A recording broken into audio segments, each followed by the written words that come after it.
Hello students, मैं इस video में one of the most important topic of highway की बात करने वाला हूँ, दैट इज़ सुपर एलिवेशन। और ये काफ़ी इंटरेस्टिंग टॉपिक है और यहाँ से हमारी क्वेश्चंस की सीरीज काफ़ी अच्छे अच्छे क्वेश्चंस यहीं से शुरू होंगे। ठीक है, तो पहला सुपर एलिवेशन डिस्कस करने वाला हूँ अभी, और इसका दूसरा नाम केंट या बैंकिंग भी इसको बोलते हैं। ठीक है, अब सबसे ज़रूरी बात ये है कि हमें ये प्रोवाइड करने की क्या ज़रूरी पड़ी। तो अगर हम सेंट्रीफ्यूगल फोर्स को काउंटर एक्ट करना चाहते हैं, जो ये कहाँ पर हम प्रोवाइड करेंगे, ये हम जहाँ कर्व हमारा फॉर्मेशन होगा, जब हमारा ये व्हीकल जो है वो कर्व को नेगोशिएट करने वाली होगी, तो उस टाइम में हमारा सुपर एलिवेशन काफ़ी इम्पोर्टेंट रोल अदा करता है। ठीक है, तो चलिए देखते हैं। यहाँ देखिए, ये अगर हमारा कर्व है और व्हीकल इधर जा रही है, तो इस कर्व में क्या होगा, ये कर्व के आउटर डायरेक्शन यानी सेंटर के अपोजिट डायरेक्शन में, सीजी के आउटवर्ड डायरेक्शन में क्या होगा, फोर्स हमारा सेंट्रीफ्यूगल फोर्स लगेगा, पी लगेगा। अब इसको काउंटर एक्ट करने के लिए हम लोग क्या करते हैं, तो थोड़ी सी जो है आउटर एज को राइजिंग प्रोवाइड कर देते हैं, उसको ऊपर थोड़ा उठा देते हैं। ठीक है, कुछ इस टाइप का ये देख सकते हैं। जो ट्रायंगल मैंने बनाया है ये देख सकते हैं आप। यहाँ मैंने जो रेज किया है, ई हाइट से रेज किया है, और पेवमेंट की जो विड्थ है वो क्या ली है, बी ली है। और यहाँ जो सबसे इम्पोर्टेंट है कि जो एंगल का फॉर्मेशन हो रहा है ये क्या है, ई, और यही है रेट ऑफ सुपर एलिवेशन। इसी को हम लोग सुपर एलिवेशन बोलते हैं। तो इसको रेज करने से क्या इफ़ेक्ट होता है, तो हम जानते हैं कि सेंट्रीफ्यूगल फोर्स, जो हमारी पिछली वीडियो जो हॉरिजॉन्टल कर्व पे जो मैंने बनाई है, उस वीडियो में भी मैंने बताया था कि जो सीजी से आउटवर्ड जो हमारा सेंट्रीफ्यूगल फोर्स लग रहा होता है, उसके दो ही इफेक्ट होते हैं। कौन कौन से, तो एक स्किड होता है और एक ओवरटर्निंग इफेक्ट होता है। तो इन्हीं दो इफेक्ट को काउंटर एक्ट यानी कम करने के लिए, मतलब एक्स्ट्रा सेफ्टी फैक्टर लेकर के चलने के लिए हम लोग क्या करते हैं, तो सुपर एलिवेशन प्रोवाइड करते हैं। तो डेफिनेशन देख लीजिए इसका। In order to counteract the effect of centrifugal force and to reduce the tendency of the vehicle to overturn or skid, the outer edge of the pavement is raised with respect to the inner edge. Inner edge के respect में हम क्या करते हैं, outer as को raise कर देते हैं। अब thus providing a transverse slope throughout the length of the horizontal curve. This transverse inclination of the pavement surface is known as super elevation और कांट और बैंकिंग। ठीक है, इसका दो और नाम है। तो इस केस में हमारा ई क्या हो जाएगा, capital E upon B, raising of the pavement divided by width of the pavement. अब ये एक इंटरेस्टिंग बात है कि जो हमारी हाईवे पढ़ते हैं उसमें जो रेट ऑफ सुपर एलिवेशन है उसकी वैल्यू यूनिटलेस आती है। ठीक है, उसकी जो वैल्यू होती है उसमें यूनिटलेस आती है, न मीटर न सेंटीमीटर और अदर कोई भी यूनिट नहीं। लेकिन मज़े की बात ये है कि रेलवे में हमारी क्या होती है, यूनिट आ जाती है। तो जब मैं रेलवे का डिस्कस करूँगा उस टाइम में उसको बताऊँगा। तो अभी के लिए E is equals to capital E upon B. B is the width of the road या पेमेंट। और general equation of the super elevation कह सकते हैं E plus F is equals to V square by R G, where V is the design speed and in metre पर second, R in metre, और E जो होगा वो rate of super elevation, और F यहाँ क्या है, यहाँ ट्रांसवर्स फ्रिक्शन है। ठीक है, लेटरल फ्रिक्शन है। क्यों लेटरल फ्रिक्शन है, क्योंकि ये स्किड जो आउटर साइड में हमारे होगा, जो आउटर एज के रिस्पेक्ट में होगा, उससे हमें रोकती है कौन सी, लेटरल फ्रिक्शन।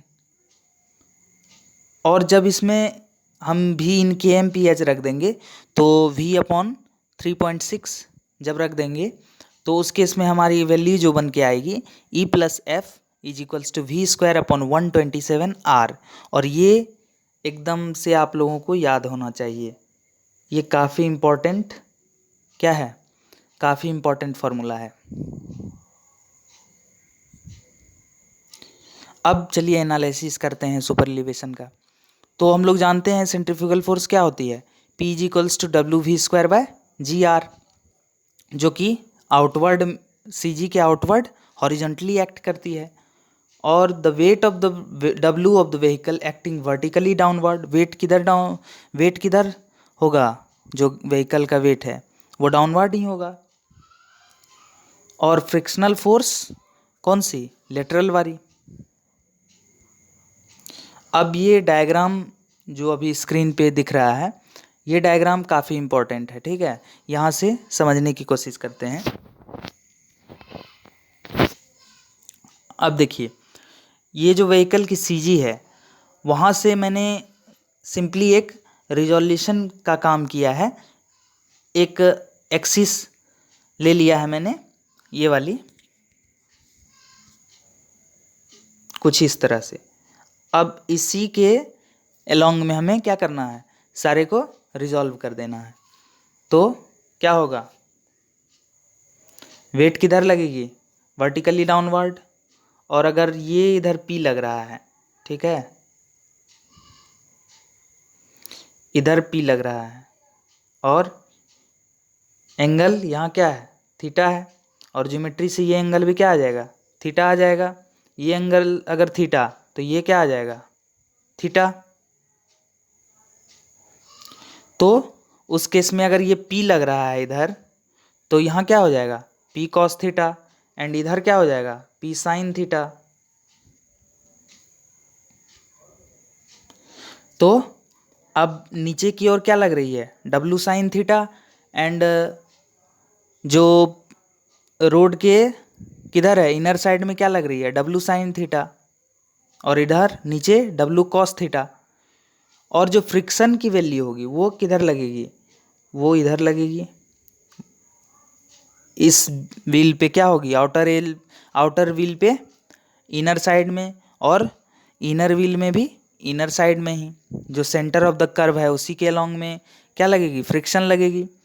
तो और ये जो रिएक्शन है RB, और ये जो रिएक्शन है वो RA, ठीक है, जो टायर और पेवमेंट के बीच में प्रोड्यूस हो रहा है रिएक्शन। तो हमने देख लिया FA and FB are the frictional forces,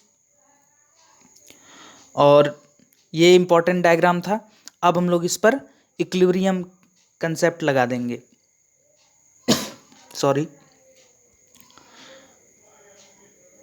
तो इक्विलिब्रियम कंसेप्ट लगाओ।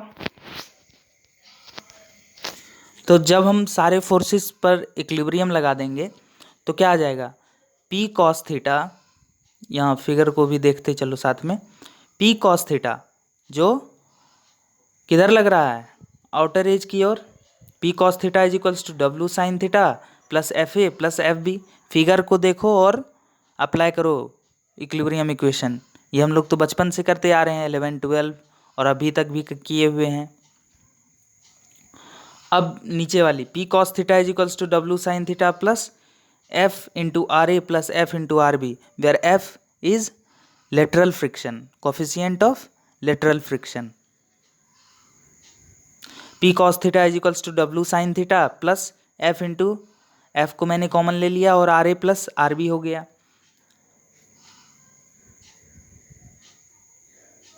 क्यों RA प्लस RB, RA क्या है, नॉर्मल रिएक्शन है, और RB भी नॉर्मल रिएक्शन है एट टायर B।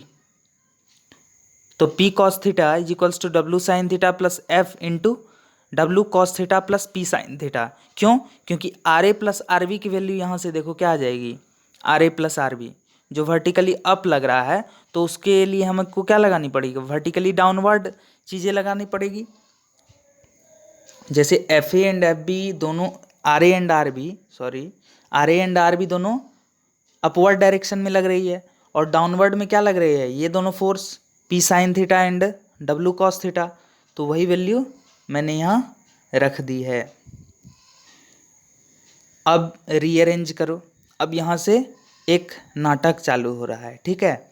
जैसे P cos theta minus F sin theta is equals to W sin theta plus F W cos theta. Basically हम वो equation को डेराइव कर रहे हैं जो अभी थोड़ी देर पहले देखा है हम लोगों ने। E plus F is equals to V square upon 127 R और V square upon R G, उसको हम लोग प्रूफ कर रहे हैं। तो जब इसे हम लोग प्रूफ करेंगे तो वहाँ से हम जब सॉल्व करेंगे तो हमें क्या मिलेगी, P by W is equals to tan theta plus F and 1 minus F tan theta. अब कुछ एजम्पशंस की बात करते हैं। जो एफ की वैल्यू है यहाँ 0.15 है, एफ मैक्स जो लेटरल फ्रिक्शन की जो वैल्यू है जो आईआरसी ने रिकमेंड किया है वो 0.15 है। For the design of horizontal curves the value of ten theta और transverse slope due to super elevation seldom exceeds 0.07 और प्लेन टेरेन के लिए ई की वैल्यू हमने 0.07 मान के रखी है, यानी 1/15। 0.07 को ही क्या कर दिया हमने, फ्रैक्शन मिला दिया। Hence the value of F tan theta, तो एफ देख लो और टेन थीटा की वैल्यू हमें पता है तो वो क्या आ जाएगी 0.01। अब 0.01 आ गई तो 1 माइनस एफ टेन थीटा की वैल्यू क्या आ जाएगी 0.99 और ये क्या है अप्रॉक्सीमेटली इक्वल टू 1। तो अब P by W is equals to tan theta plus F upon 1 minus जो एफ टेन थीटा था, तो 1 माइनस एफ टेन थीटा को हम लोगों ने क्या कंसिडर कर लिया, 1 ही कंसिडर कर लिया। तो क्या आ जाएगा P by W is equals to tan theta plus F. अब टेन थीटा क्या हो गई, ई हो गई हमारी, स्लोप जो है ई प्लस एफ। बट हम लोग ये भी जानते हैं कि पी बाई डब्ल्यू जो सेंट्रीफ्यूगल रेशियो के नाम से है या इम्पैक्ट रेशियो या जर्क, वो क्या आ जाएगी V square by G R. अब इन दोनों इक्वेशन को आपस में सॉल्व कर लो, क्या हो जाएगा E plus F is equals to V square by G R where V is in metre पर सेकेंड। अब इसी को हम अगर के एम पी एच में बदलना चाहे तो वी स्क्वायर बाई 127 आर। इतना तक क्लियर है? अगर नहीं क्लियर है तो फिर से रिकैप करके समझ लो।